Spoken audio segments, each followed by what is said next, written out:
Sí, tú empiezas con la presentación, luego yo leo la reseña Ah, perfecto. Muy bien. y luego va Roberto, ¿no? Correcto. Muy bien. Órale. Pues ya estamos ahorita al aire, mi querida Elisa. Ok. Muy buenos días a todos. Les damos la más cordial bienvenida a estos seminarios organizados por el Departamento de Procesos Litosféricos. Les agradecemos a todas las personas que nos acompañan a través del Facebook Live y el día de hoy les vamos a presentar una conferencia sumamente interesante. Se titula Los subsistemas orogénicos Jolapa y Chuacús, metodologías, avances y perspectivas. Imparte el doctor Roberto Maldonado del Centro de Geociencias. Saludamos al doctor, ¿cómo está? Hola, ¿qué tal? Muy buenos ¿Qué días, tal? gracias. Muy buenos días, doctor. A continuación voy a ceder el uso de la palabra a la doctora Elisa Fitz para que pueda leer una semblanza del doctor y posteriormente le cederá la palabra al doctor. Muchísimas gracias.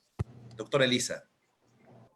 Muchas gracias, Jesús, y muchas gracias, Roberto. Bienvenido. Gracias a usted. El doctor Roberto Maldonado Villanueva, de hecho es Roberto Israel Maldonado Villanueva, me acabo de enterar, es egresado de la Facultad de Ingeniería de la UNAM, donde él se tituló con una tesis en la cual él estudió la mineralogía de fases metálicas en yacimientos minerales, bajo la asesoría del doctor Victoria y del doctor Pedro Corona. También realizó una maestría en el Instituto de Geología de la UNAM, enfocada principalmente a estudios de petrología y de geoquímica. La cual concluyó en el 2011. En el 2018 se graduó como doctor, también en el posgrado en Ciencias de la Tierra, con sede en el Instituto de Geología, siguiendo la misma línea de investigación en petrología y geoquímica, pero aplicada al análisis tectónico de la Sierra de Chuacús en Guatemala. Actualmente, el doctor Maldonado está a punto de cumplir una estancia postdoctoral en el Centro de Geociencias de la UNAM, y dentro de las líneas de investigación que él realiza están el análisis de la geología regional de terrenos plutonometamórficos, metamorfismo y orogénesis, petrología de plutones graníticos y gabroicos, así como geocronología de zircón, titanita, monacita, rutilo y granate. Además, él utiliza diferentes herramientas analíticas para el análisis de mineralogía y química mineral. El doctor Maldonado ha dictado más de 14 cátedras a nivel de licenciatura y de posgrado. Ha dirigido un total de seis tesis, si no me equivoco, de las cuales 3 ya están graduados los estudiantes de licenciatura y actualmente tienen proceso 2 tesis de maestría y una de licenciatura. Además, es de destacar que él ha sido muy solicitado como revisor de tesis, pues hasta el momento ha revisado más de 10 tesis. Él ha participado en un número pues considerable de proyectos de investigación, casi 10 proyectos hasta el momento, y ha publicado los resultados de su investigación en 8 artículos, de los cuales en 4 funge como primer autor, y es de destacar que sus publicaciones son en revistas renombradas como la revista Litos, el Journal of Metamorphic Petrology, así como el European Journal of Petrology. Además de esto, bueno, él ha hecho una gran labor de divulgación de su investigación en varios congresos a nivel nacional e internacional. Hoy pues nos comparte esta presentación que sintetiza su investigación en Guatemala y en el sur de México a través de este título que es los subsistemas orogénicos de Xolapa y Chuacús, las metodologías que se han aplicado, los avances y perspectivas. Y bueno, con esto pues le doy la más cordial bienvenida al doctor Roberto Maldonado. Muchas gracias, Roberto. Adelante. Muchas gracias, Elisa, por la presentación. Muchas gracias por la invitación. Buen día a todos. Gracias por su asistencia. Para mí es un verdadero gusto poder compartir con ustedes un poco del trabajo y de las ideas que he ido desarrollando en estas 2 unidades de basamento tan importantes del sur de México y de Guatemala. Entonces, antes de comenzar, quiero mencionar y agradecer a algunas personas que han sido fundamentales a lo largo de este proceso, aportando ideas y asesoría desde hace varios años. El doctor Pedro Corona Chávez de la Universidad Michoacana, Fernando Ortega Gutiérrez del Instituto de Geología, Luigi Solari del Centro de Geociencias, Peter Schaff del Instituto de Geofísica y Bodo Weber del CICESE de Ensenada. Entonces, como dice el título de la plática, voy a enfocarme sobre todo en mostrar un panorama de los aspectos metodológicos que he desarrollado y también una componente de los avances que tengo hasta ahora, que he desarrollado sobre todo en los últimos 2 años, y algunas perspectivas de trabajo. Voy a comenzar con una introducción, con algunos conceptos generales. Vamos a revisar el contexto tectónico y, como dice el título de la ponencia, vamos a revisar 2 estudios de caso. El complejo Xolapa en primer lugar y después el complejo Choacús. Y vamos a después comentar algunas ideas en relación a una posible correlación orogénica de estas 2 unidades. Y finalmente vamos a platicar algunas perspectivas. Bueno, el metamorfismo es un proceso que implica típicamente una transformación mineralógica y textural en las rocas. Esto sucede cuando una determinada porción de la litosfera es sepultada y como resultado se presuriza y se calienta, lo que conduce a la búsqueda de un reequilibrio físico-químico.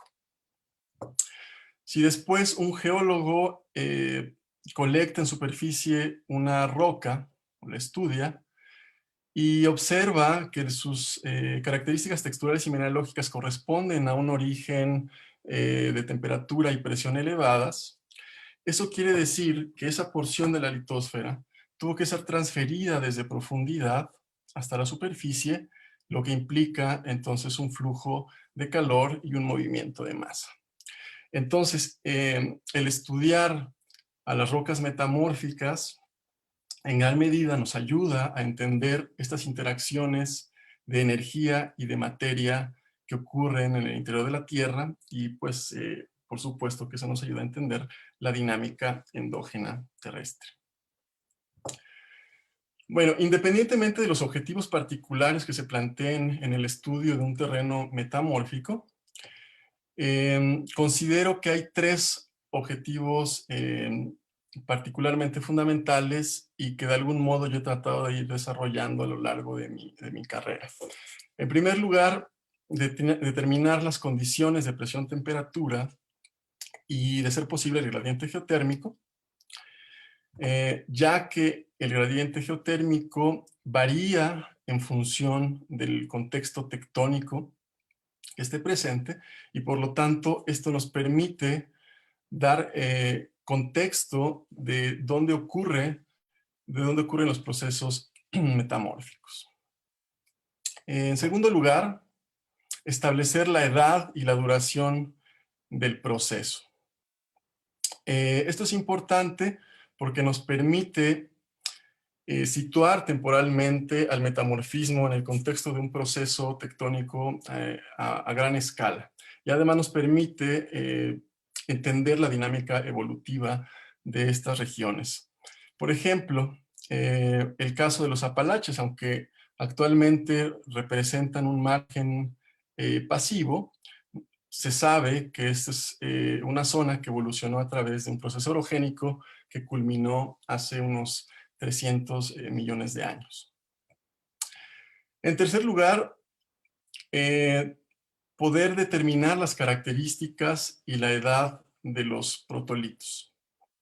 Esto también es fundamental porque nos permite hacer inferencias acerca de cómo evoluciona la corteza terrestre, de la interacción de bloques continentales distintos o de bloques en general corticales distintos y de la evolución de los límites de placa. Entonces, regresando al ejemplo de los Apalaches, nosotros sabemos que alguna vez el continente africano estuvo adherido a esa parte de Norteamérica porque se han encontrado fragmentos de afinidad africana en esa región. Por otro lado, no podemos dejar de lado la relación espacial y temporal que existe del metamorfismo con los procesos de deformación de magmatismo y de sedimentación, como vamos a ver un poquito más adelante. Bueno, lo que les voy a compartir en esta plática lo voy a contextualizar en el margen sur del límite de la placa de Norteamérica. Esta región se caracteriza por contener la mayor área de exposición de terrenos de basamento metamórfico en el sur de México y en Guatemala. Y es un área cuya configuración y relaciones tectónicas actuales corresponden en gran medida a la evolución tectónica de los últimos 200 millones de años, que tiene que ver principalmente con el proceso de disgregación de Pangea y con la evolución del margen pacífico y de la placa del Caribe. Entonces, el complejo Xolapa en la actualidad define un cinturón metamórfico de unos 600 kilómetros de longitud y representa la expresión más al sur de este tipo de rocas en el límite actual convergente entre las placas de Cocos y de Norteamérica.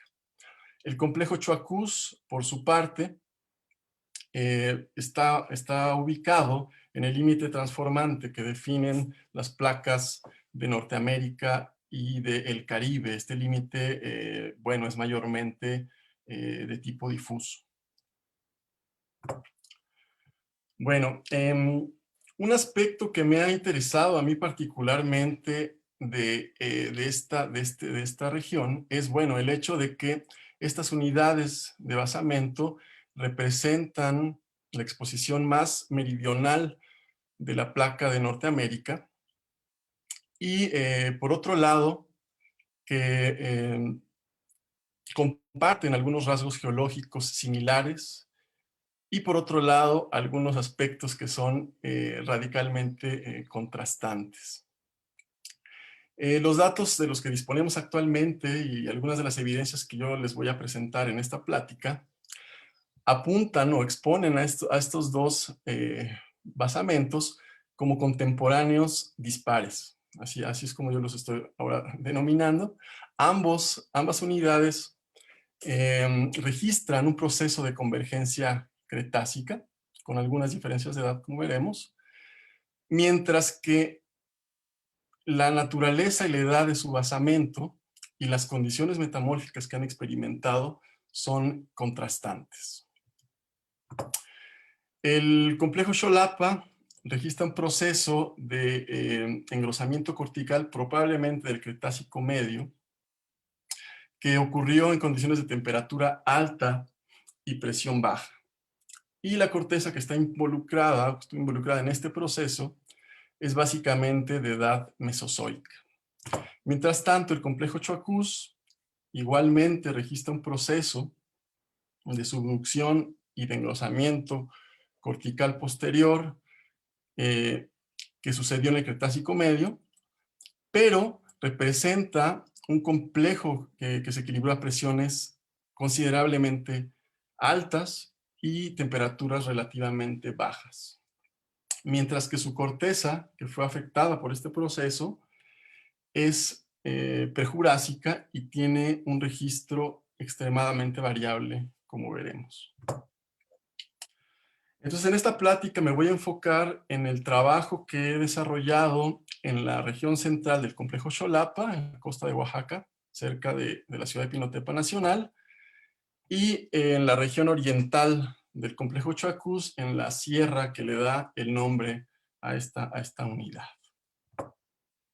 Bueno, en el caso del complejo Xolapa hay evidencia aparentemente suficiente para concluir o al menos considerar que este complejo, decíamos, es esencialmente un basamento de edad mesozoica, ¿no? Y que incluye algunos pulsos de magmatismo en el Jurásico y en el Cretácico y algunos periodos de sedimentación también. Los datos disponibles sugieren la existencia de probablemente 3 procesos de metamorfismo, de los cuales un metamorfismo de edad del Paleoceno es probablemente el más reconocido y el más extendido. Bueno, el área de interés se caracteriza por la predominancia de rocas metasedimentarias. Esa fue una de las cosas relevantes por las cuales nosotros nos enfocamos en esta área.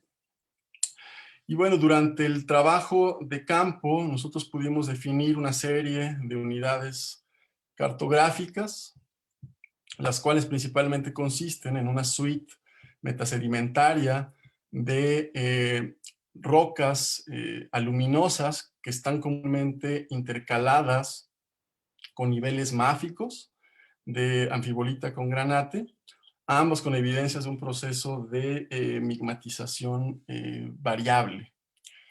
Por otro lado, una suite de rocas metaígneas, comúnmente constituida por ortonaices graníticos, intercalados también con anfibolitas y que muestran también evidencias de un proceso de fusión parcial. Además, es posible encontrar una serie de cuerpos graníticos que son de naturaleza sin y post-tectónica. Bueno, si bien los aspectos macroscópicos son fundamentales o han sido fundamentales en este caso para poder desarrollar esta investigación, quizá algunos de los aspectos más interesantes y más relevantes vienen del análisis a microescala. Bueno, en realidad se trata de un ir y venir entre escala de observación y de un proceso de realimentación constante entre ambas escalas de observación. Para la parte petrológica, normalmente se combinan, o hemos combinado petrografía óptica tradicional con microscopía electrónica, ¿no? En lo personal yo suelo utilizar imágenes de electrones retrodispersos para obtener información tanto cualitativa como cuantitativa de los aspectos texturales y de composición de las rocas bajo estudio. Sin embargo, un estudio petrológico a detalle necesariamente requiere de un análisis químico exhaustivo que nos permite entender las relaciones y las variaciones químicas que existen entre las fases y que pueden incluir tanto elementos mayores como menores y traza. Y esto puede efectuarse o puede obtenerse con microsonda electrónica, con espectrometría por ablación láser y con algunas otras técnicas. En este estudio de caso particular, hemos encontrado que algunas fases minerales de interés petrológico, como el granate, muestran evidencias de un proceso de reacción y de reemplazamiento secundario y de difusión química de temperatura alta. Este es un fenómeno que suele ser común en terrenos metamórficos similares y es un aspecto importante porque finalmente limita, por no decir impide, la aplicación de metodologías termobarométricas convencionales, sobre todo con la finalidad de entender las condiciones máximas del metamorfismo. Bueno, durante el proceso de fusión parcial, vamos a enfocarnos ahorita en esa suite metasedimentaria que incluye estos niveles máficos y aluminosos intercalados. Las porciones máficas que suelen fundir a una temperatura mayor se comportaron como niveles refractarios durante el proceso de fusión parcial, mientras que los niveles aluminosos experimentaron grados de fusión considerablemente más altos, aunque variables. En las metabasitas, esta fusión ocurrió de manera local y está comúnmente relacionada con la cristalización de ortopiroxeno, ¿no? Lo que ya nos da una idea de las temperaturas que se alcanzaron. Mientras que en las rocas metapelíticas, con grado variable de fusión, las asociaciones minerales que se desarrollaron son típicas de condiciones de fusión a presiones moderadas a bajas. Entonces, en particular, nosotros nos vamos a enfocar en esta plática en estas rocas aluminosas metapelíticas por la posibilidad que tienen estas rocas, o que se ha demostrado que tienen, de registrar con cierta precisión la evolución metamórfica de los terrenos metamórficos. Entonces, las metapelitas con grados moderados de fusión parcial llegan a preservar una generación de granate que conserva inclusiones de cianita, de estabrolita y de rutilo, y que por lo tanto revelan la existencia de una etapa de metamorfismo en condiciones de presión relativamente elevadas y que tuvo que haberse desarrollado previo al proceso de fusión parcial. Mientras tanto, las rocas con mayores grados de fusión comúnmente contienen una generación distinta de granate, que contiene inclusiones principalmente de biotita corroída y de silimanita, o sea, que se observa que están sobrecreciendo una foliación que contiene, así, digamos, que es abundante en silimanita. En algunos casos llegan a observarse de manera increíble algunas acumulaciones graníticas que pudieran representar gotas de fundido anatéctico que quedaron atrapadas cuando el granate empezó a crecer. Es decir, eso también nos da evidencias de que probablemente el granate se originó como un producto de la reacción de fusión y que en su crecimiento pudo haber atrapado porciones del fundido anatéctico que se estaba formando. Ambas variedades de roca con distintos grados de fusión muestran evidencias, además, de un proceso o de una etapa de reequilibrio relativamente tardía, donde cristalizan fases minerales como la hercinita, como el corindón y la cordierita, como se logra ver en esta imagen. Bueno, con base en esto, he tenido el interés de evaluar las secuencias de cristalización en estas rocas y tratar de entender el proceso de anatexis que registra el complejo Xolapa, ¿no? Me ha interesado, como resultado, precisar las condiciones de presión y temperatura en las cuales ocurrió este proceso y cuáles son las implicaciones en la evolución de esta litósfera, ¿no? de esta región en el sur de México. Entonces, para ello he explorado las oportunidades que nos brinda la modelación petrológica. Un modelo petrológico comúnmente incluye el uso de una ecuación de estado y además una serie de datos termodinámicos y de modelos de solución mineral. Y finalmente, una composición química que sirve de materia prima para estos procesos de cristalización metamórfica y de fusión parcial. Entonces, en el caso que les he explicado, por ejemplo, los niveles básicos que se han comportado básicamente como niveles refractarios, pueden ser aproximados considerando un sistema modelo isoquímico. Sin embargo, en las rocas pelíticas, que son las que guardan aparentemente un registro mayor de la evolución petrológica de esta región, es un caso distinto. Se han fundido parcialmente y se han entonces diferenciado químicamente o litológicamente de manera continua.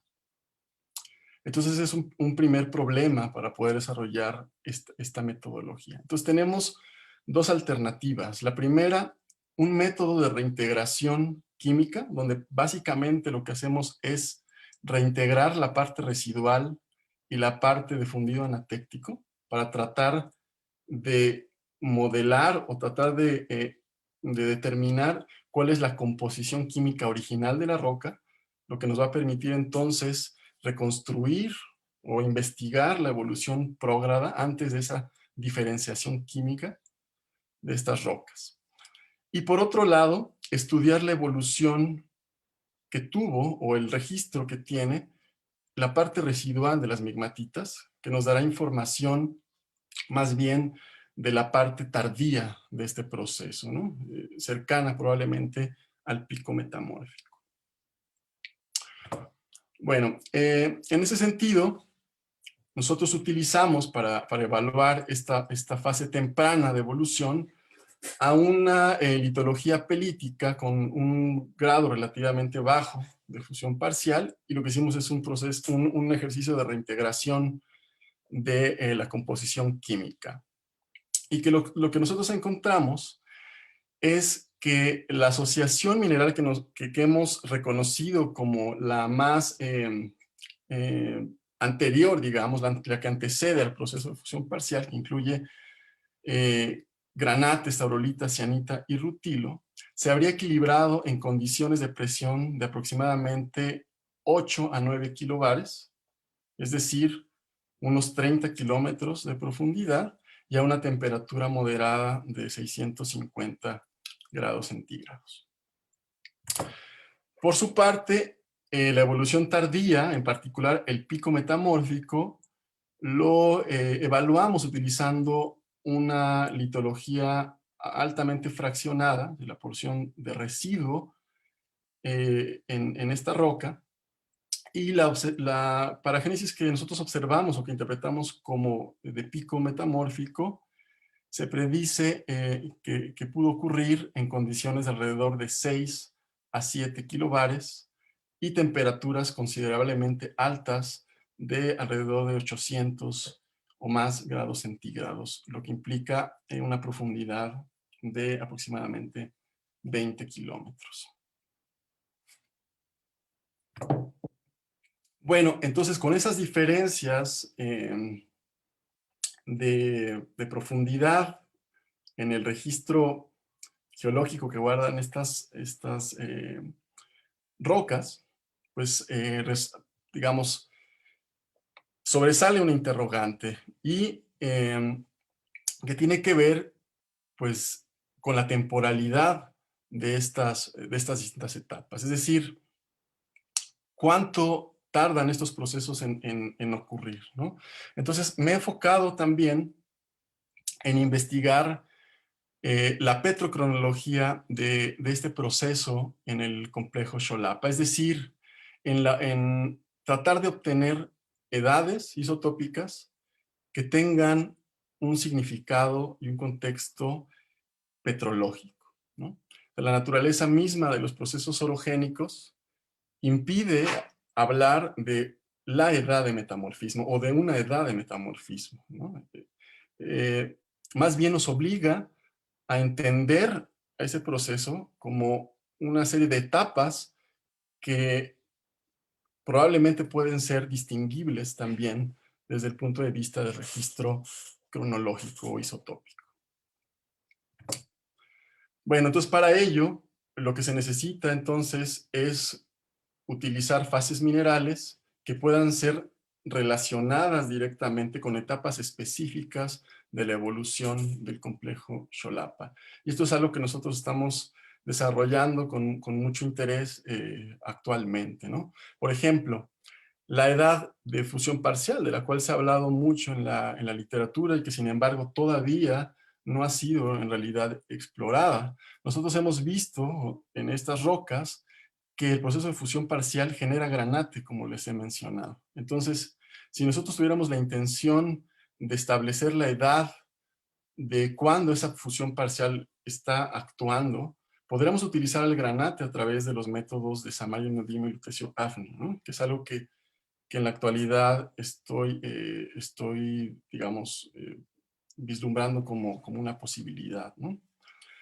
Por otro lado, y que es lo que básicamente les voy a presentar en esta plática, se puede utilizar minerales como el zircón para tratar de fechar la cristalización del fundido, o se puede utilizar la monacita, que suele ser un mineral que se descompone, que se diluye durante el proceso de fusión parcial, pero que sin embargo es común durante las etapas prógradas y durante la etapa tardía, para explorar otras etapas que han sido, digamos, no tan atendidas en el estudio de este complejo. Tenemos otras alternativas como la cenotima, el rutilo o la lanita, que también se han encontrado en estas rocas y que pueden dar también algunas edades alternativas, ¿no? Bueno, para ello entonces me he enfocado en principio en fechar minerales de diferentes dominios petrográficos, ¿no? Tanto de la roca total, pero también de las porciones de leucosoma o de melanosoma, ¿no? Siempre y cuando sea factible hacerlo desde las propias dificultades analíticas que esto representa, ¿no? Y por otro lado, también tratar de considerar los diferentes grados de fusión que tienen estas rocas, ¿no? Lo cual puede también tener un impacto en el registro isotópico que guardan estos minerales. Bueno, en ese sentido, en cuanto al zircón, en una roca de relativo bajo grado de fusión, que no fue posible separar zircón de una porción particular, sino que se hizo de la roca total, obtenemos un grupo de edades alrededor de los 60 millones de años y otro grupo de edades alrededor de los 30, dice aquí 26 millones de años. Mientras que el zircón derivado de un leucosoma, como el que se observa aquí, un leucosoma rico en granate, en una roca con mayor grado de fusión, preserva edades que son alrededor de los 62 millones de años. Es lo que nos hace concluir que el proceso de cristalización de estos fundidos anatécticos habría ocurrido en ese momento, alrededor de los 62 millones de años. No el proceso de fusión parcial del complejo Xolapa, sino el proceso de cristalización de esos fundidos. Por otro lado, la monacita, que nosotros también hemos usado ampliamente, en el mismo caso de una roca de relativo bajo grado de fusión, nuevamente guarda un grupo de edades también cercanas a los 60 millones de años y algunas otras edades que quizá representen pérdida de plomo más reciente.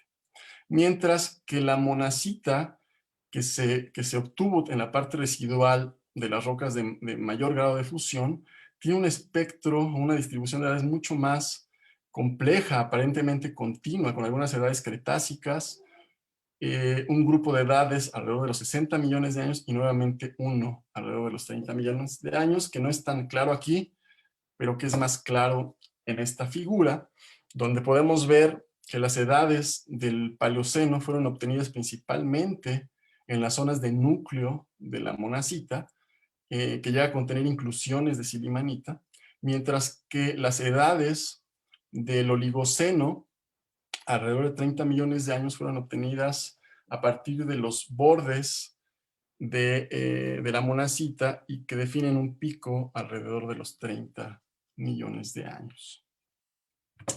Una de las ventajas que ofrece el uso de la espectrometría por ablación láser es la posibilidad de obtener información química puntual de los volúmenes que fueron utilizados con fines cronológicos.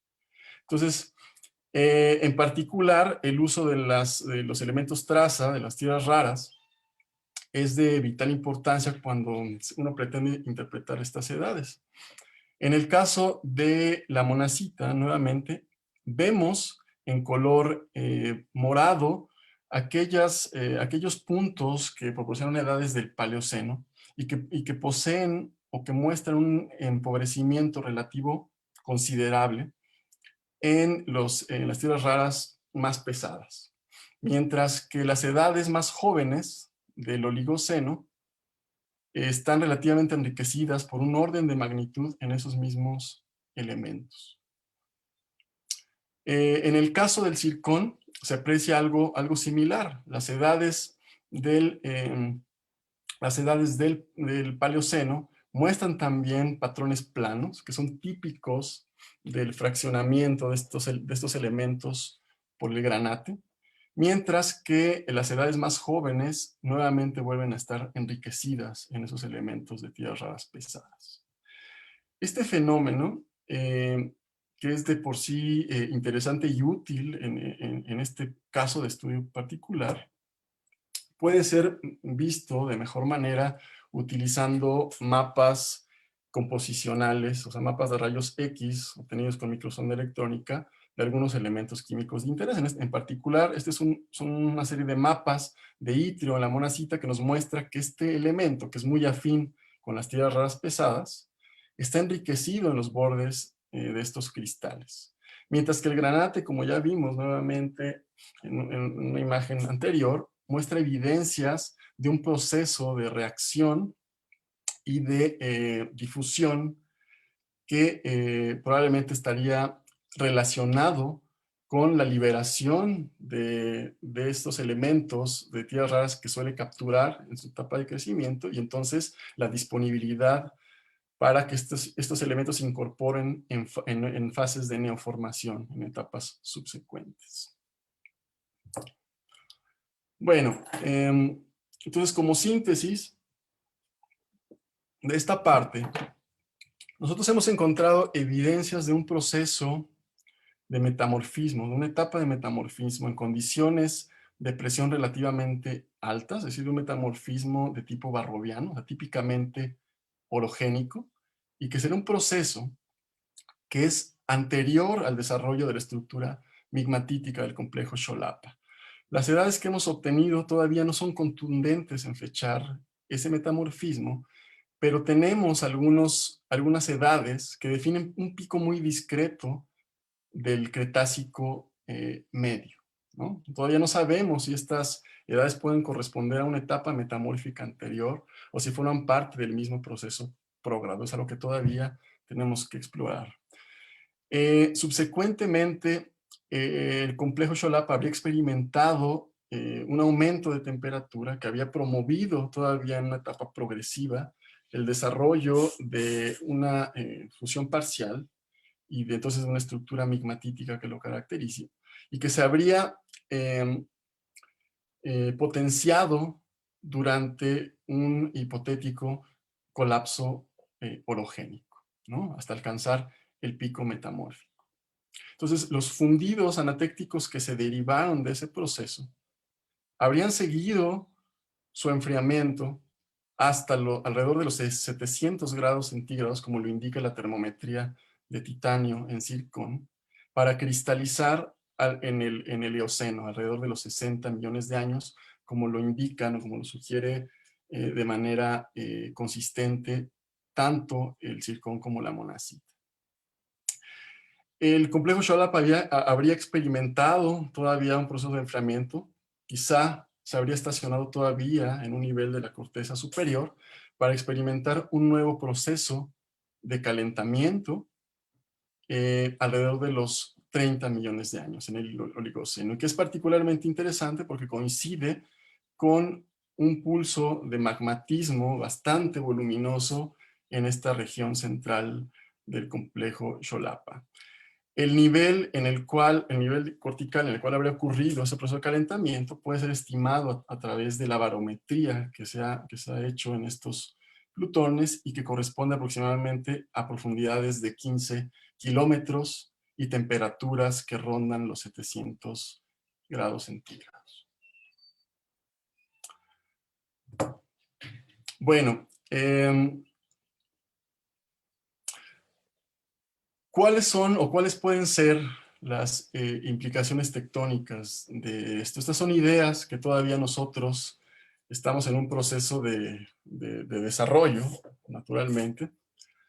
Y bueno, las líneas de evidencia que nosotros consideramos que pueden ser importantes es la ocurrencia de una cuenca del Jurásico y Cretácico, como ha sido recientemente documentado por Óscar Talavera, la ocurrencia de una secuencia volcanosedimentaria del Cretácico temprano que estará representada por esta secuencia que nosotros hemos estudiado en la porción central del complejo Xolapa.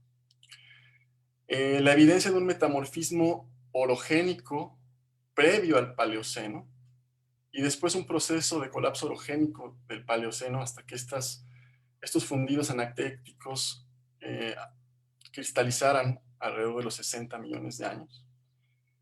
Y nuevamente un proceso de recalentamiento durante el Oligoceno. Entonces esto implicaría, digamos, en principio, una residencia a niveles de la corteza media a superior de como mínimo unos 30 millones de años, es decir, un proceso orogénico de larga duración. Aquí les pongo algunas caricaturas de cómo pueden ser, digamos, contextualizados o entendidos estos procesos. Digamos, esta imagen es de Michelangelo Martini y que puede ilustrar un análogo de cómo se habría desarrollado esta cuenca jurásica, cretácica del Xolapa y su eventual cierre durante un proceso orogénico del Cretácico medio, que habría llevado finalmente a un engrosamiento cortical de al menos 30 kilómetros, promoviendo fusión parcial, que se habría potenciado después durante un colapso orogénico ya en el Paleoceno, hasta cristalizar finalmente alrededor de los 60 millones de años.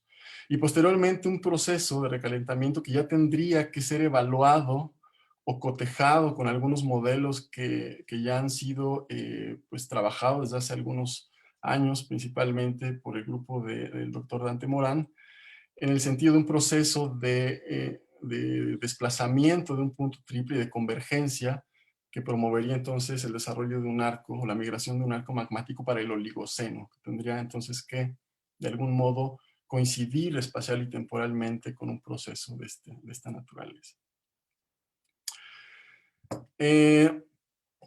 Bueno, hasta ahí, de momento, digamos, un esbozo de lo que hemos ido nosotros encontrando o de las ideas que hemos ido teniendo, ¿no?, en el complejo Xolapa. Ahora, en cuanto al complejo Choacús, nos vamos a trasladar ahora hasta la región central de Guatemala. Esta zona de Guatemala se encuentra ubicada en lo que se conoce como zona de sutura de Guatemala, que es un límite de placas continente-continente, y cuya evolución tectónica corresponde en gran medida a la tectónica del Caribe, a la evolución de la placa del Caribe.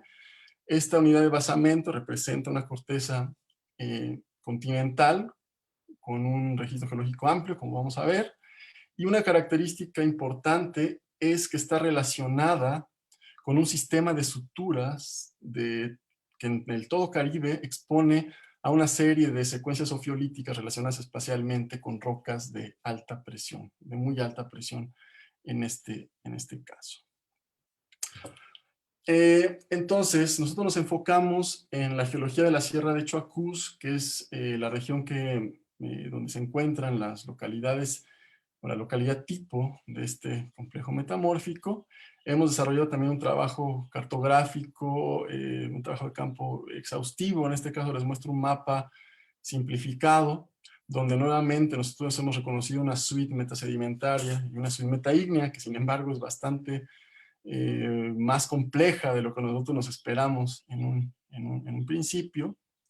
Y sobre todo nos hemos enfocado en tratar de obtener información petrológica, geocronológica y geoquímica de las rocas que muestran evidencias muy claras de metamorfismo de alta presión. Es decir, estamos tratando de estudiar el basamento que fue presurizado o que fue llevado a condiciones de presión muy elevadas durante el Cretácico, ¿no?, para tratar de entender qué es lo que experimentó ese proceso de metamorfismo.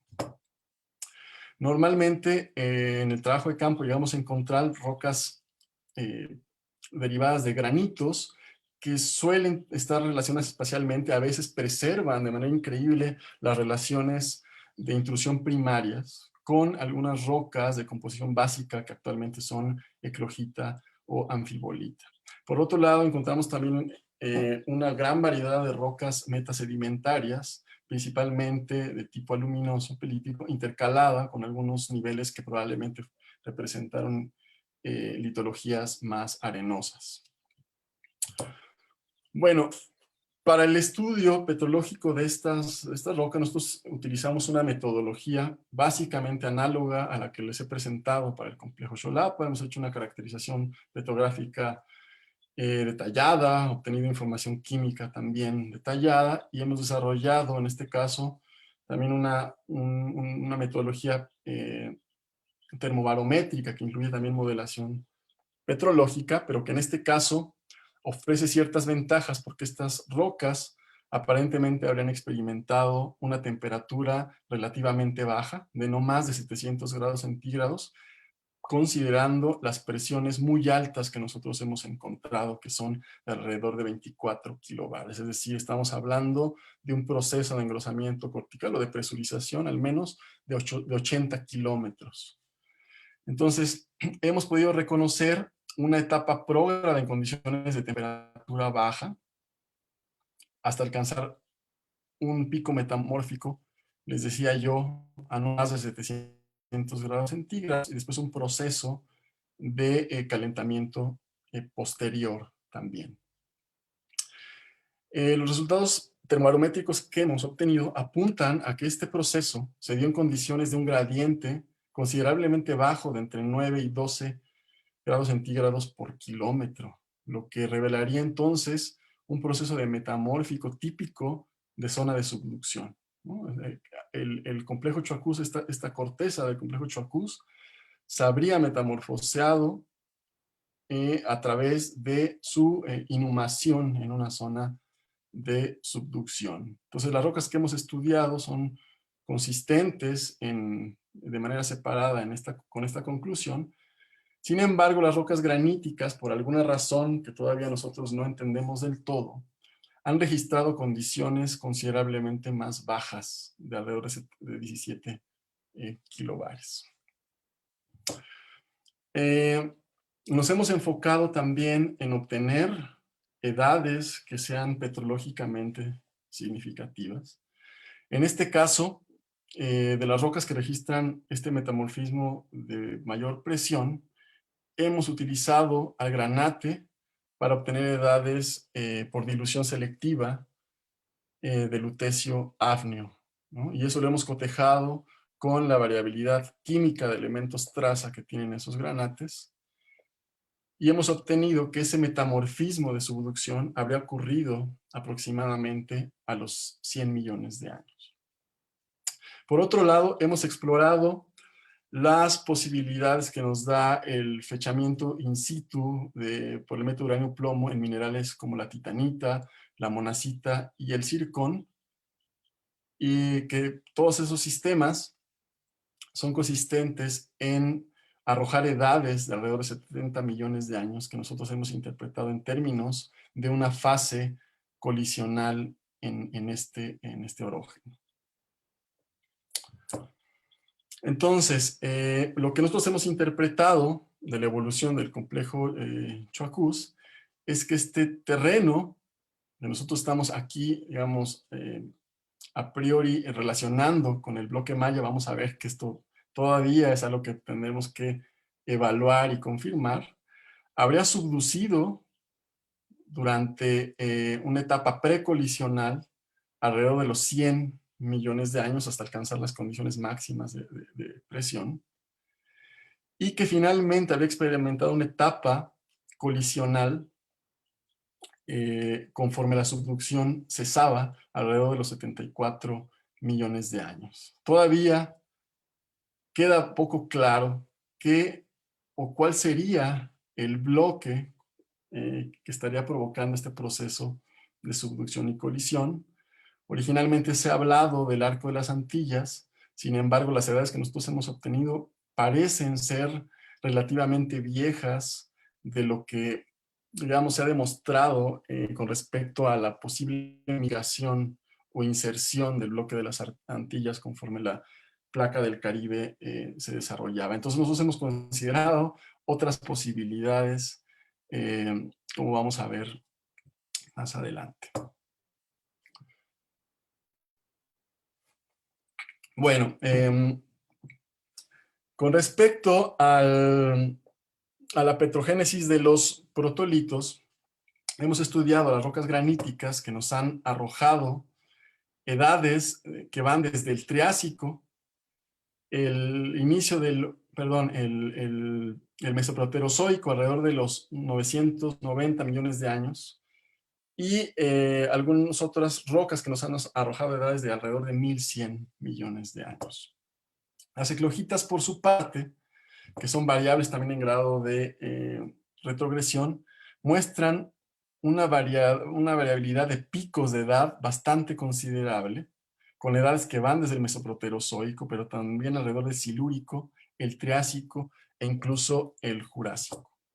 Hemos obtenido a partir de las rocas básicas del complejo Choacús algo que no nos esperábamos y que ha sido sumamente interesante a nosotros porque nos habla de la variabilidad química, de la afinidad de esos protolitos para formar un solo tipo de roca, que son las eclogitas cretásicas del complejo Choacús. Hemos encontrado edades del Esténico alrededor de 1000 millones de años, eclogitas con protolitos del Silúrico alrededor de los 420, del Triásico a 230 millones de años, y otro grupo de eclogitas que tienen un registro, un contenido de zircón que da patrones aparentemente detríticos y que nos hace sospechar que probablemente hay una porción de eclogitas que probablemente tiene protolitos de origen sedimentario, como volcano sedimentario. Bueno, en cuanto a la petrogénesis de los protolitos, las rocas graníticas son básicamente de composición de granitos, algunos de ellos, sobre todo los más viejos, de composición ferroana, y las composiciones de elementos traza son consistentes de acuerdo a las edades que nosotros hemos obtenido. Los metagranitos de 1100 millones de años muestran valores relativamente altos de tierras raras y algunas otras características que nos indicarían una fuente relativamente enriquecida de estos magmas, ¿no? Probablemente de un magmatismo intraplaca. Mientras que en este caso una muestra de un metagranito de 1000 millones de años tiene un perfil considerablemente fraccionado, con algunos valores bajos de los elementos incompatibles de potencial iónico alto, anomalía positiva de Europa, que en su conjunto nos podrían indicar un proceso de anatexis de alto grado para ese tiempo. Mientras que las rocas del Triásico son similares un poco a las de 1100 millones de años, en el sentido que podrían indicar una fuente también enriquecida. En el caso de las rocas básicas, hemos visto que muestran características que nos hacen pensar que la composición química está relativamente preservada, sobre todo en términos de los elementos más inmóviles. Entonces, utilizando los diagramas de clasificación que se basan en estos elementos, hemos visto que estas rocas varían entre basalto subalcalino y basalto alcalino. Desde el punto de vista de las composiciones de elementos traza, hemos visto que hay básicamente dos grupos de estas rocas, estas eclogitas, unas que son más afines a las composiciones tipo Mor y otras que son similares a los basaltos O y B. Y también de forma interesante hemos visto que los distintos grupos de edades son consistentes en mostrar y preservar sus variaciones químicas relativas. Las rocas del Mesoproterozoico suelen estar enriquecidas en elementos Lil y elementos incompatibles de alto potencial iónico, lo cual nos sugiere nuevamente una fuente enriquecida para ese magmatismo del Mesoproterozoico, mientras que las rocas del Silúrico son algo similares en ese sentido. Las rocas, las eclogitas que tienen probablemente un protolito sedimentario, tienen evidencias de un proceso de metasomatismo o de un aporte continental considerable, lo cual es consistente con esta interpretación, mientras que una muestra de una eclogita del Triásico muestra evidencias de un metasomatismo secundario, pero sin embargo el hecho de que esta edad coincida con las edades que hemos obtenido en rocas graníticas nos indicaría entonces un magmatismo de tipo bimodal, que también podría indicarnos o apuntar hacia un contexto de magmatismo intraplaca. Y finalmente, las eclogitas que tienen protolitos de edad jurásica son las que muestran una similitud más bien con los basaltos de tipo Mor.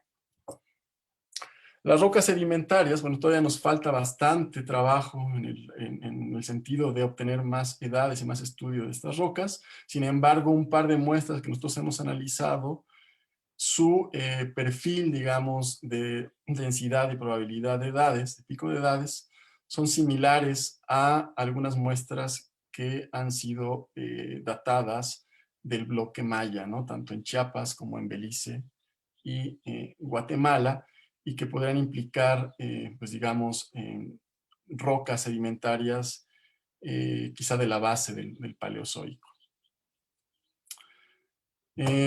Bueno, entonces, hemos también trabajado sobre la parte isotópica. Hemos visto que las relaciones isotópicas recalculadas de hafnio y neodimio nos muestran una correlación positiva bastante consistente.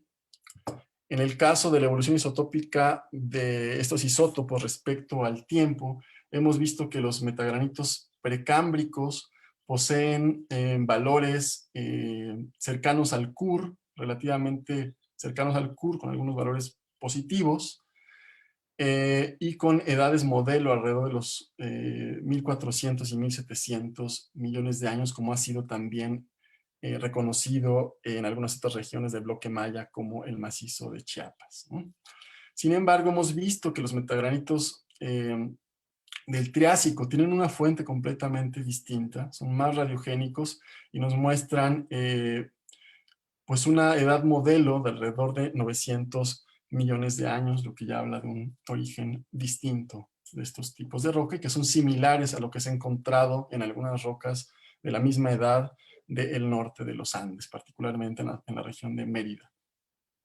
Mientras que las eclogitas ya podemos ver que su isotopía nos indica orígenes completamente distintos de los distintos protolitos, ¿no? Las edades y orígenes distintos, algunas de ellas relacionadas probablemente o con cierta influencia continental, ¿no? Con edades modelo de entre 1.1 y 1.3, y otras derivadas seguramente de una corteza mucho más juvenil, sobre todo la muestra del Triásico y las muestras y una muestra del Jurásico. Bueno, en ese sentido, la evolución de este basamento precretácico pues, incluye varios pulsos de magmatismo, de levantamiento, de erosión, de sedimentación y de metamorfismo que empiezan en el Mesoproterozoico, que probablemente incluyen a una secuencia sedimentaria de la base del Paleozoico o del Neoproterozoico, un proceso de magmatismo probablemente intraplaca del Silúrico, un nuevo proceso de sedimentación ya de la parte intermedia o final del Paleozoico, una suite de magmatismo bimodal, probablemente también en un contexto intraplaca durante el Triásico tardío, y finalmente magmatismo de afinidad MORB de edad jurásica. Todo ello en su conjunto habría experimentado un proceso de subducción durante el Cretácico tardío. Bueno, entonces, ya casi para finalizar, pues lo que estamos ahora pensando es cómo podemos relacionar a estas rocas, en qué contexto. Y bueno, el basamento proterozoico que hemos encontrado en Guatemala podría ser afín a basamentos mesoproterozoicos de México, pero también del norte de los Andes. El magmatismo ordovícico, que también se ha documentado en este terreno, también es común del norte de los Andes y se ha encontrado acá, por ejemplo, en el sur de México, en el complejo Acatlán. Mientras que los magmatismos de edad silúrico y triásico tardío son más raros. En México prácticamente no hay localidades que reporten o que confirmen estas edades más que en el bloque de Coahuila, pero sí son abundantes en el norte de los Andes. Entonces estamos apuntando a una correlación más bien afín al basamento protoandino. Todos los datos que he presentado me han llevado al planteamiento de si el complejo Xolapa y el complejo Choacús pueden ser colocados en un contexto orogénico similar. Entonces, les muestro aquí unas caricaturas que sintetizan algunas ideas que, sin embargo, bueno, todavía están en una etapa infante, digamos, del desarrollo de la investigación que nosotros llevamos, pero que habrían iniciado este proceso de separación de bloques a partir del Triásico, probablemente, no de un proceso ya de separación como tal, pero sí ya de un proceso de relajamiento y de magmatismo intraplaca del Triásico. Y posteriormente, durante el Jurásico tardío, estaría, digamos, en el contexto del magmatismo de esa edad que se registra tanto en el terreno guerrero como en el bloque Chortí, y en el desarrollo probablemente una subducción opuesta que daría como resultado el metamorfismo de las rocas de la región de Motagua y de Ciuna, y que eventualmente pudo ser la zona de convergencia donde podríamos situar el metamorfismo de subducción del complejo Choacús ya en el Cretácico, ¿no? Nosotros estamos planteando, todavía nos falta establecer con precisión la temporalidad que este evento orogénico tiene en el complejo Xolapa, pero podría estar relacionado también con ese proceso de convergencia ya en el contexto de una colisión relativamente suave para el Cretácico medio. Y finalmente, durante el Cretácico tardío, digamos, el desarrollo ya de un proceso digamos, de retrabajo, por así decirlo, tectónico, que queda registrado tanto en el complejo Choacús, pero que en el complejo Xolapa estaríamos básicamente todavía en la fase de cristalización de los nosomas. Entonces tenemos algunos puntos que todavía, bueno, que pueden considerarse en común, que podrán ponerse en paralelo para ser discutidos, y sin embargo todavía hay algunos elementos que son problemáticos y que tendrían que ser todavía explorados a mayor profundidad y reflexionados.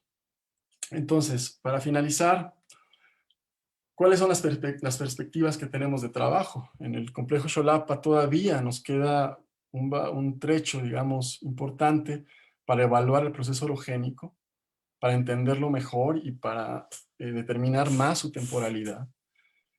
Y también de la petrogénesis de la secuencia volcano-sedimentaria que les presenté, y de otras rocas que tampoco han sido muy estudiadas dentro de ese complejo. Mientras que el complejo Choacús, pues mucho tenemos todavía que hacer con respecto a entender la arquitectura de este orógeno, a entender su origen y sus posibles conexiones, en particular con los basamentos, por ejemplo, del bloque Maya y de los Andes, y también del proceso de exhumación. Bueno, originalmente el enfoque que yo he tenido de trabajo en estos dos basamentos ha sido primordialmente enfocado a entender los procesos metamórficos, que ha sido lo que desde hace varios años a mí me ha interesado. Entender las condiciones en las cuales ocurre este proceso, ¿no? Cuáles son las secuencias de reacción, cómo ocurren estos procesos y qué nos dice eso de la orogénesis.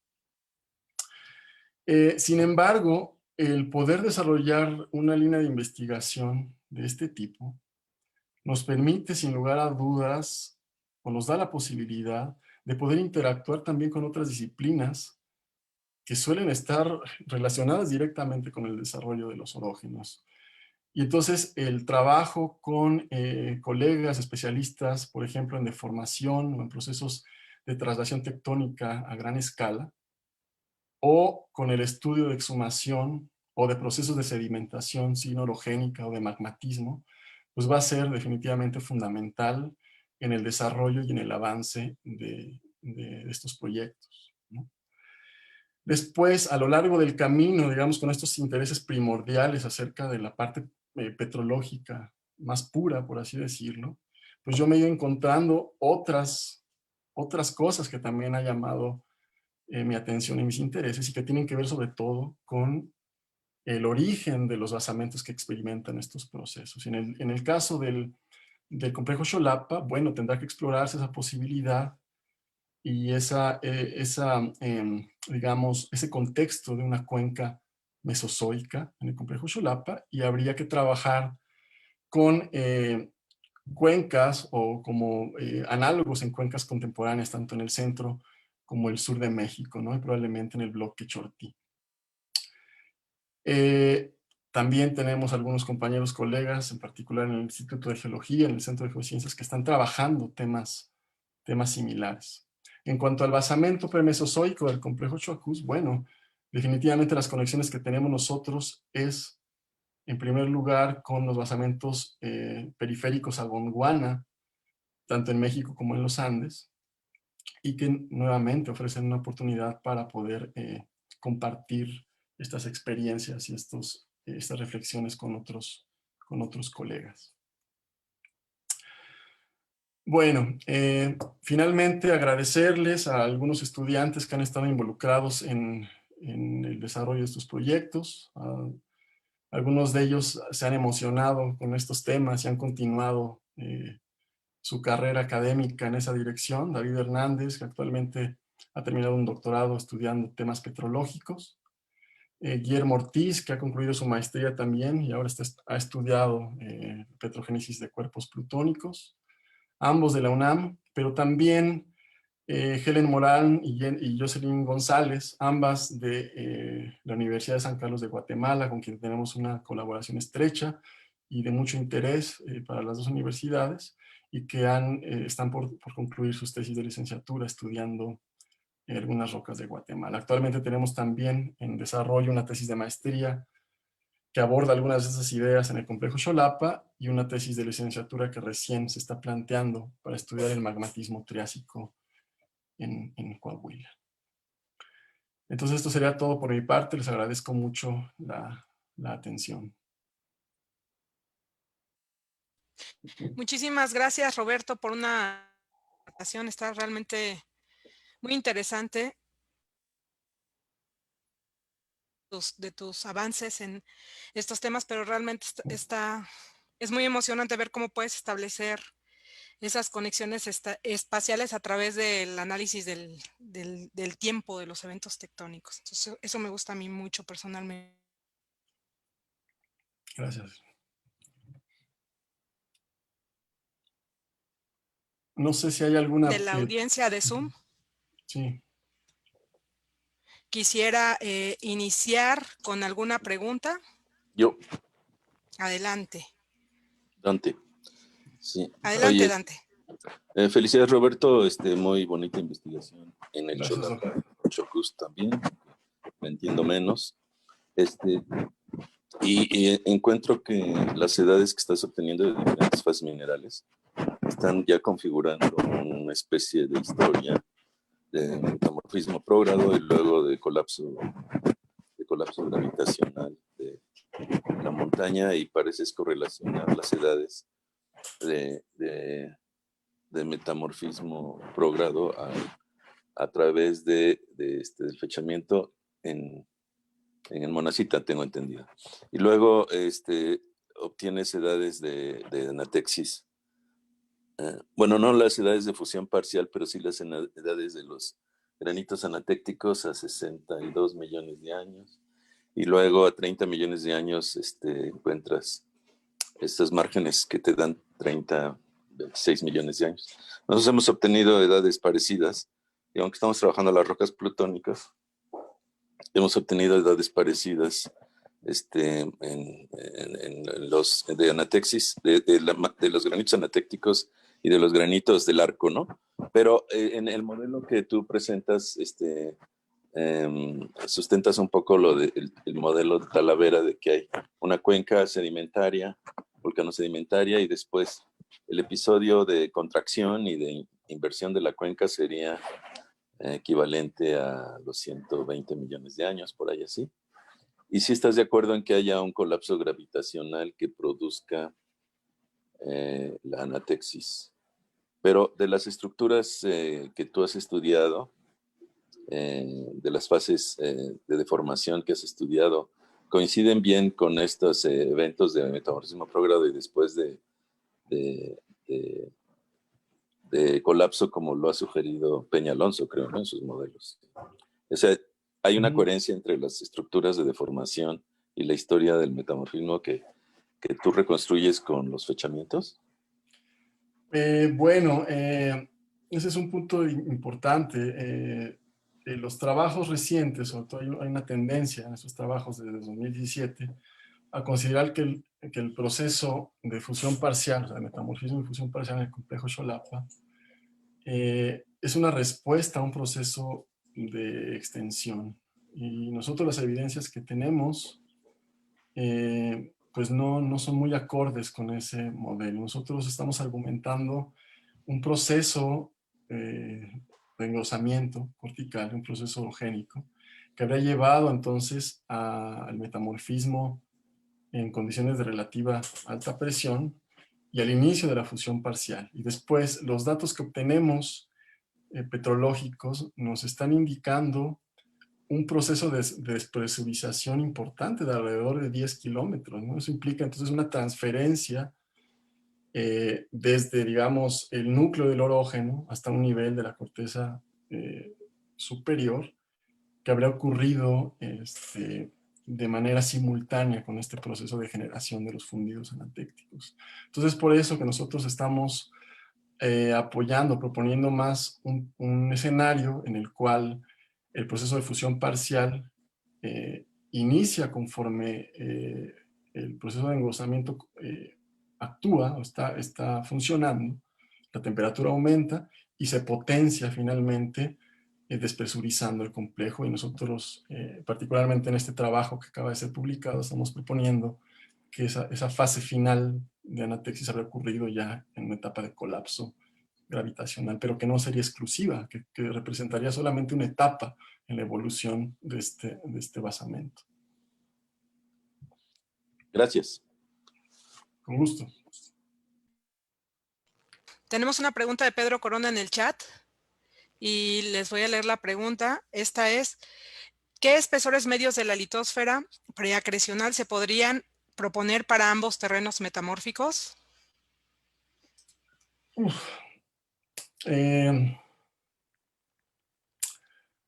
No lo sé, no es una pregunta fácil, no es algo que yo haya pensado previamente.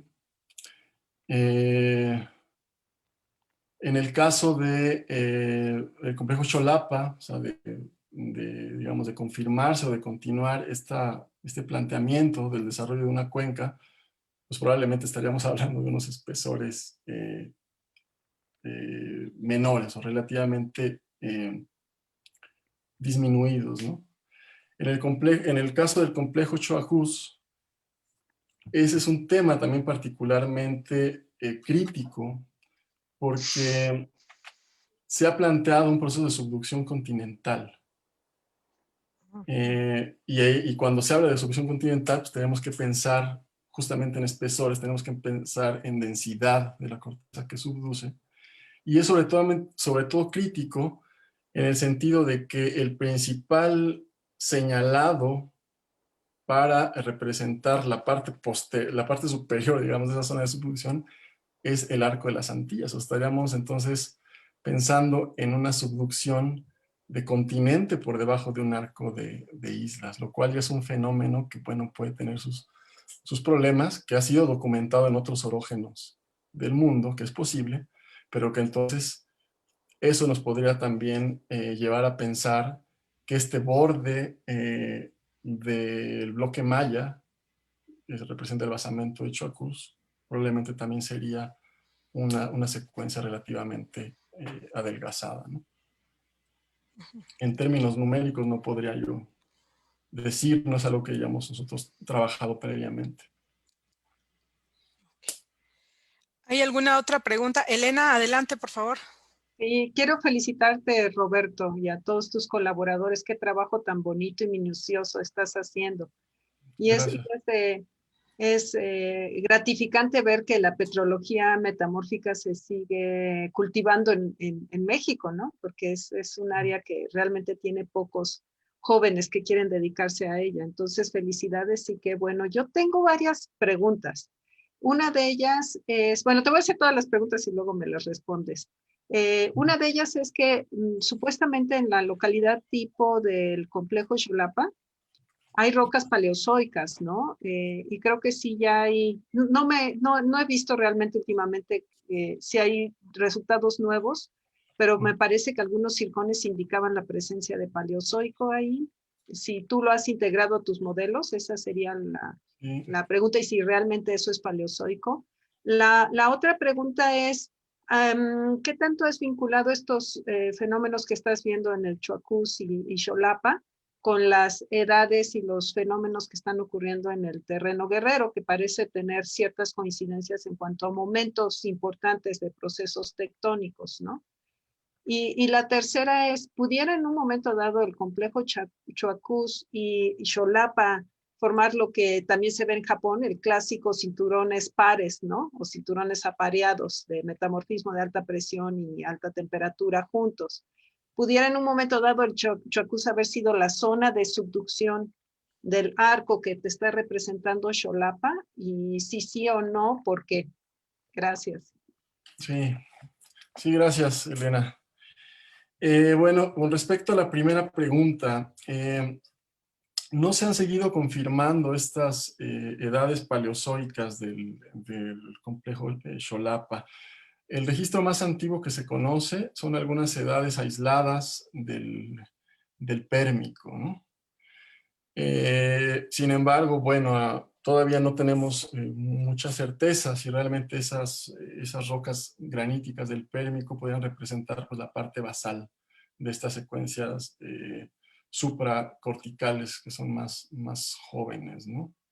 Eso es algo que al parecer han seguido trabajando el grupo del doctor Dante, y por una plática a la que yo asistí de él, aparentemente ellos son más de la postura de que esto no formaría parte del complejo Xolapa, ¿no? Pero lo más antiguo sería el Pérmico, ¿no?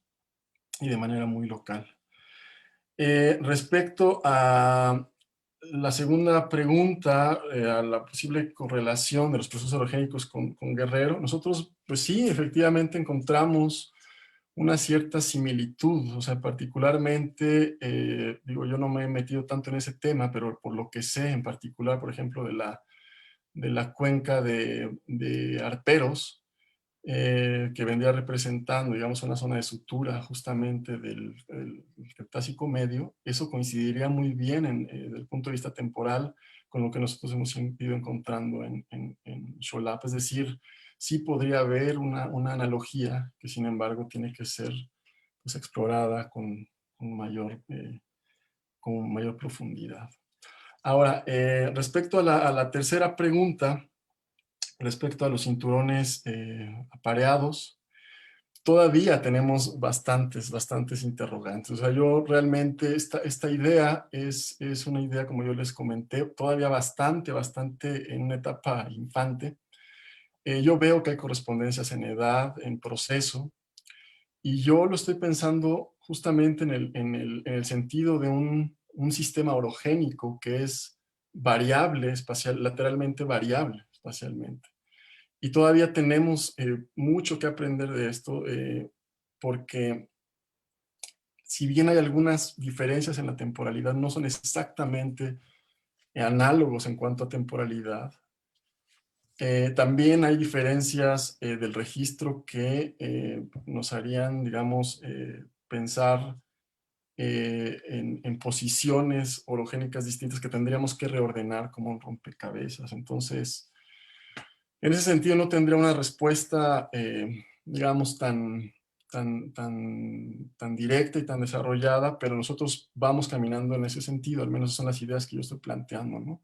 El poder establecer esas posibles conexiones y concebir una correlación orogénica, no en dos orógenos que tengan el mismo registro geológico, sino con dos orógenos que puedan ser contemporáneos, dispares, y que nos hablen de cómo es variable espacialmente un orógeno en un contexto tectónico que es complejo, porque tenemos pues la evolución pacífica, pero además la inserción de la placa de Protocaribe, y está también migrando o terminando de posicionarse, digamos, el bloque maya ahí. Tenemos al guerrero. Entonces tenemos ahí una serie de elementos tectónicos complejos, y lo que estoy tratando es de poner, digamos, en esa perspectiva lo que estamos encontrando en estas dos regiones. Muchas gracias. No sé si eso... Sí, gracias. Sí, es bastante complejo, ¿no? O sea, sí. todavía realmente poder amarrar todos estos elementos paleogeográficos, porque además no tienen que ser netamente contemporáneos. Tenemos migraciones laterales, ¿no? En una misma zona de subducción, un fenómeno puede empezar en una parte y con una edad ser diacrónico, ¿no? Todos estos fenómenos. Sí, por supuesto. No sé si pueda hacer alguna pregunta adicional o hay alguien antes. Yo puedo preguntar dos preguntitas rápidas. ¿Me podría dar un segundito, doctor? Es que tenemos dos preguntas de Facebook Live que están esperando. Y ahorita, después de estas, le doy la palabra, si me permite un momentito. Bien, gracias. Entonces, una de ellas es por parte de Roberto Stanley Molina. Él te agradece tu presentación y te pide comentar un poco más sobre el evento triásico en Choacús y pregunta si es posible una correlación con lo que se reporta en el grupo de Spikings en la cordillera central de Colombia, cerca de Medellín. Sí, muchas gracias, Roberto, por la pregunta. Sí, es una pregunta pues, interesante. Nosotros hemos encontrado que estas rocas triásicas del complejo Choacús, bueno, ya desde los trabajos de Luigi Solari del 2011, se venían encontrando estas edades triásicas. Lo que nosotros hemos confirmado es de que este magmatismo es de naturaleza bimodal y las características geoquímicas que tienen e isotópicas apuntan a un proceso de magmatismo intraplaca, es decir, con una fuente relativamente enriquecida, que es muy similar a lo que se ha encontrado tanto en los Andes de Mérida, en Venezuela, como también en la cordillera central de Colombia. Entonces el grupo de Spikings han desarrollado esas ideas de un posible inicio del magmatismo que llevaría después al proceso de extensión para separar la Pangea. Nosotros hemos interpretado estas edades en Guatemala de una manera similar y de hecho, como se observa en estos modelos, hemos considerado una conexión directa con el norte de los Andes para estas rocas del complejo Choacús. En el caso de una posible correlación con México, pues se vuelve complicado porque básicamente este tipo de rocas solamente hay registro en el bloque de Coahuila y en alguna localidad en el occidente de Cuba también, de forma increíble. Rocas prácticamente idénticas. Entonces, bueno, las conexiones que nosotros tenemos apuntan más hacia el basamento andino, por supuesto. No sé si eso... Gracias, Roberto. Ok, gracias. Adelante, doctor Ortega, con sus preguntas, por favor.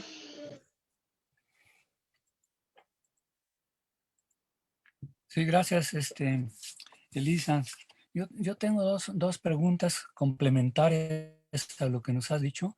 Roberto, pero antes que nada, pues me uno a las felicitaciones que han hecho de tu trabajo extraordinario, que yo lo considero, sí, realmente de frontera, en el campo de la petrología, de la tectónica y en particular para entender qué pasó en este punto triple que aparentemente existe desde el Precámbrico, ¿no? Por lo que estoy viendo. Pero mira, las preguntas son las siguientes que siempre me han intrigado cuando he andado ahí por el Choacús y considerando los modelos, ¿no?, que se han adelantado para explicar no solamente su inhumación, sino también su exhumación. Y la pregunta es muy concreta. En general en estos vamos a decir, eventos de colisión, ya sea por arcos, continente, continente, etcétera, las serpentinitas toman un papel central en el asunto, porque son peridotitas serpentinizadas. En el Choacús, en tus andanzas, ¿has encontrado alguna de estas evidencias de peridotitas o serpentinas asociadas con el complejo Choacús, o todo lo que se mira ahí pertenecen a la secuencia esa del tambor? Gracias, Doc, por la pregunta. Pues todo lo que yo he podido observar de estas rocas serpentinizadas corresponde a lo que ha sido asociado con el alóctono del tambor y similares, por así decirlo, ¿no? Estas porciones de ofiolita serpentinizada, en muchos casos como un melange serpentinítico. No hemos encontrado evidencias que apunten digamos, digamos, a otra asociación distinta, ¿no? Estas secuencias suelen estar relacionadas con rocas también, como usted sabe, eclogíticas, pero básicamente se les ve en campo como una serie de escamas tectónicas que sobreyacen estructuralmente al complejo Choacús. Pero ¿cuál sería la explicación de que no se encuentren? ¿Tienes alguna idea? Bueno, lo que nosotros hemos observado del complejo Choacús es que representa, que es algo que todavía es bastante discutible y que tenemos que seguir trabajando, una secuencia relativamente coherente de rocas. Es decir, no vemos nosotros un amalgamado tectónico. Entonces, lo que nosotros podemos ver que aflora es ese bloque relativamente coherente de rocas corticales. No sé realmente si esto sea el eje de lo que me pregunta o tenga otra... Bueno, sí, pero eso me llevaría, digamos, a una discusión así ya muy prolongada, ¿no? Porque la posibilidad de que estén erosionadas porque se fueron muy a la superficie y estamos viendo las raíces de ese orógeno, pues ya los esquís azules asociados con Choacú, las serpentinitas o el melange incluso, o están muy por debajo, están muy por arriba, pero insisto, sí, es algo que yo creo que sí habría que preguntarse, ¿no? Porque ya con esas condiciones casi de ultrapresión o quizás de ultrapresión, uno esperaría que hubiera peridotitas con granate, como en la zona de colisión clásica, ¿no? De los Alpes, de los Himalayas, etcétera. Pero bueno, la otra pregunta, Roberto, gracias por tu respuesta. Sí es más o menos lo que pensaba, que no tenemos realmente todavía ese elemento, ¿no? Para considerarlo en la evolución tectónica de Choacú, sus peridotitas o sus serpentinitas. Y la otra es que otro de los complejos muy enigmáticos que existen ahí en esta zona de Caribe maya es el complejo de las ovejas. ¿Cuál es tu idea ahora? Porque antes, bueno, se le comparó directo con el Xolapa, ¿no? Parecía ser de la misma constitución metamórfica, estructural, estaba en esa zona y por el movimiento del Chortiz parecería que fue un pedazo de Xolapa arrancado que llegó a esta zona de sutura, pero las edades empezaron a contradecir esa idea. Ahora que se han acercado ya mucho a estas edades pues paleógenas que se están encontrando también en las ovejas, ¿cuál sería tu idea acerca de correlacionar o cómo relacionarías las ovejas con Choacú, Xolapa? Bueno, yo lo que observo con los datos que están a la mano es que pues en realidad no hay una conexión que pueda ser tan directa. Es decir, hay algunos contrastes que son importantes. Particularmente, bueno, las rocas más antiguas, que son plutones deformados en el complejo de las ovejas, son entre el Paleoceno y el Eoceno. Y la migmatización que se registra en el complejo de las ovejas es básicamente también del Eoceno, Oligoceno. Entonces, ahí estamos ya viendo al menos dos líneas de evidencia que contrastan, digamos, ambos terrenos. Una, la naturaleza misma del basamento y otra, la temporalidad del proceso de fusión. Entonces, no conozco muchísimo más del complejo de las ovejas, sé de la existencia de estas edades y a mí me hacen pensar que definitivamente este terreno en el oriente de Guatemala es una historia aparte, o es una historia mucho más tardía de este posible fenómeno, ¿no? de traslación de bloques tectónicos, mucho más joven. Por otro lado, las edades, ya para finalizar, del complejo Xolapa, las que hemos encontrado, que son oligoceno, corresponden a un proceso distinto, un proceso de recalentamiento que ya está sobrepuesto a una estructura migmatítica ya desarrollada desde hace pues algún tiempo atrás, ¿no? En la historia geológica. Pues sí, yo creo que ese complejo de las ovejas tendrá que estudiarse con más detalle, ¿no? Para ver hasta dónde se complica su historia, o que ahorita realmente no se ha atendido mucho el trabajo científico en las ovejas. Pero pues gracias, yo con eso termino con mis preguntas. Gracias. Uh-huh. Adelante, doctor Tolson, y a las personas que están viéndonos por Facebook Live, por favor contáctense a rmaldonado@geociencias.unam.mx para hacerle sus preguntas directamente a Roberto. Y con la pregunta del doctor Tolson terminamos. Gracias. Hola, muchas gracias, doctora Fitz, y también muchas gracias, doctor Maldonado. Muy interesante la plática. De mucha extensión, tanto conceptual como geográfica y geológica, pues.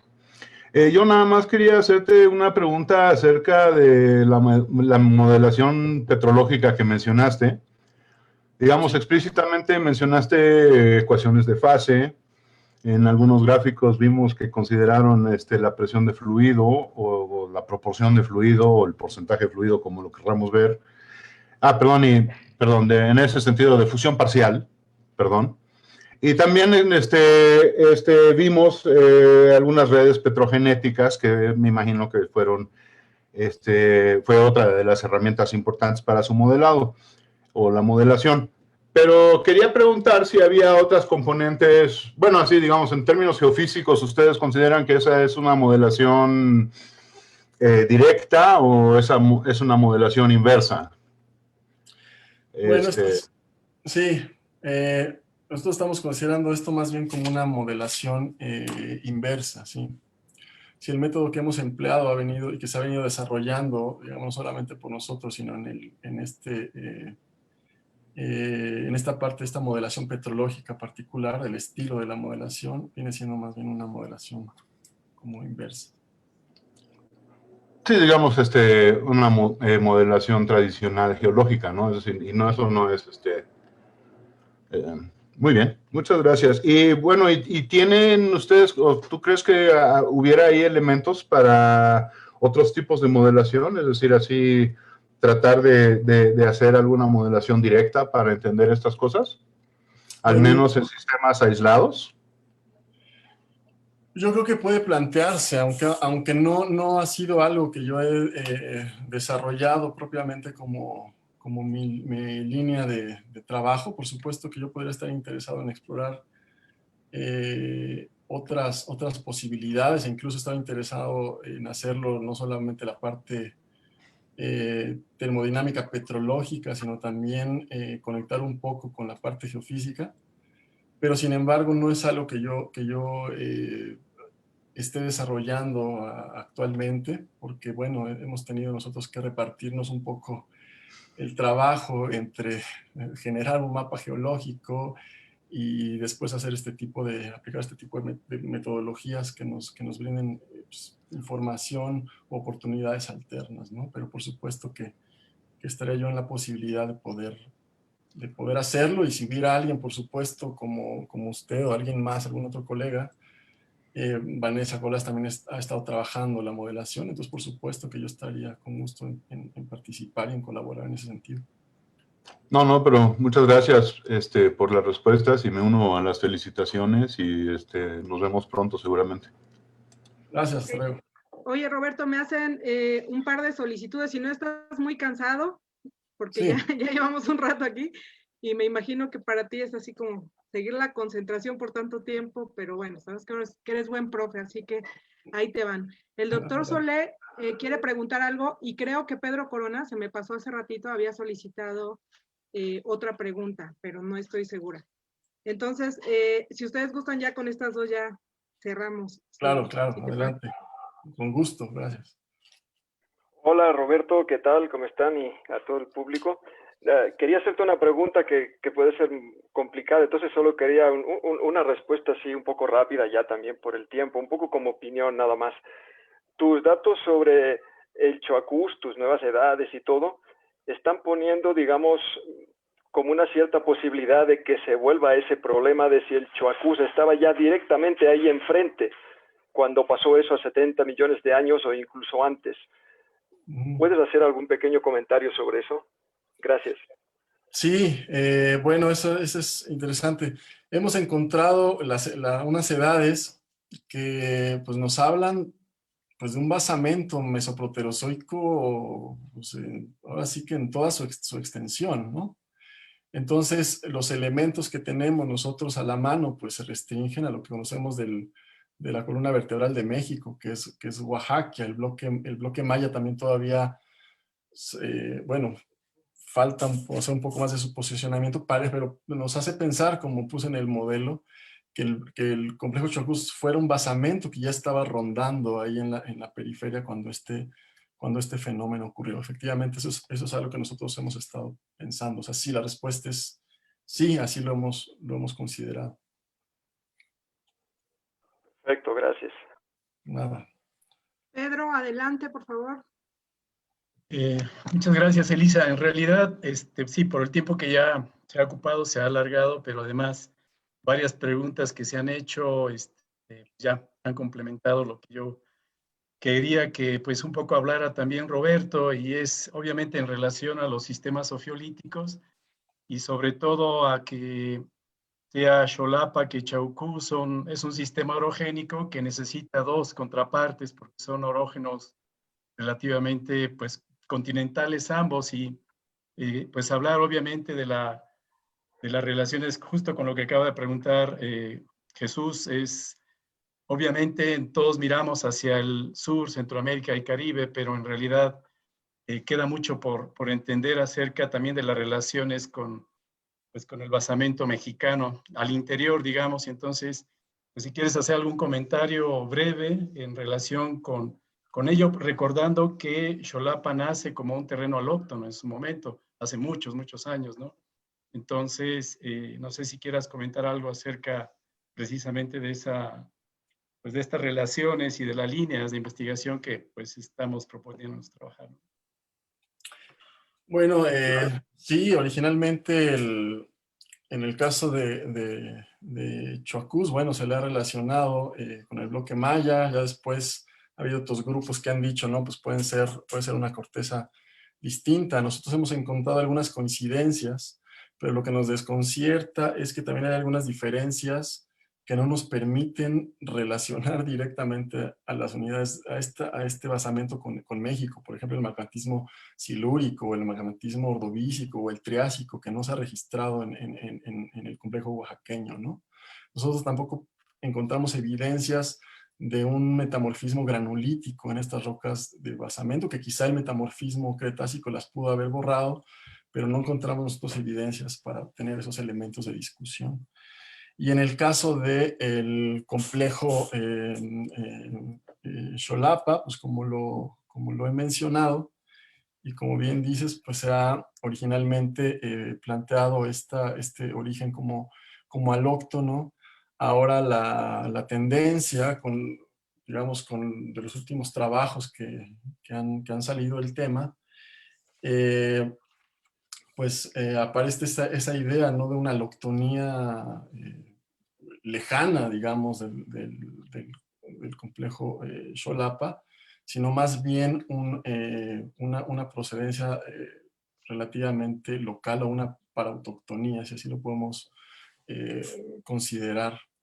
Entonces, en ese sentido, yo creo que ha habido información geocronológica que ha aportado datos valiosos, pero hay todavía un montón de cosas que no se han explorado y que tienen que ver con realmente, primero, entender realmente el origen de esas rocas, ¿no? No se ha hecho mucho trabajo de petrogénesis en los protolitos principalmente magmáticos, por ejemplo, en las componentes máficas de esta secuencia. No se ha trabajado eso, que eso puede dar buena información. Y por supuesto que el proceso orogénico, nosotros lo que hemos empezado a esbozar es todavía como que la puntita del iceberg o la puntita de la nariz de algo que tenemos todavía que entender mejor desde el punto de vista tanto estructural como de sobreposición, por ejemplo, de distintos niveles corticales expuestos a través de zonas de cizalla, por ejemplo. O sea, tenemos todavía que hacer un trabajo que integre esa información para entender un poco más pues, tanto el origen como la evolución del complejo Xolapa. Gracias. Bueno, yo creo que con esta pregunta ya cerramos este seminario. Roberto, te agradecemos muchísimo por una gran presentación. Muchísimas gracias a todos los participantes aquí en la sala de Zoom y muchísimas gracias también a las personas que nos escuchan a través de Facebook Live. Ay, siempre quise decir eso.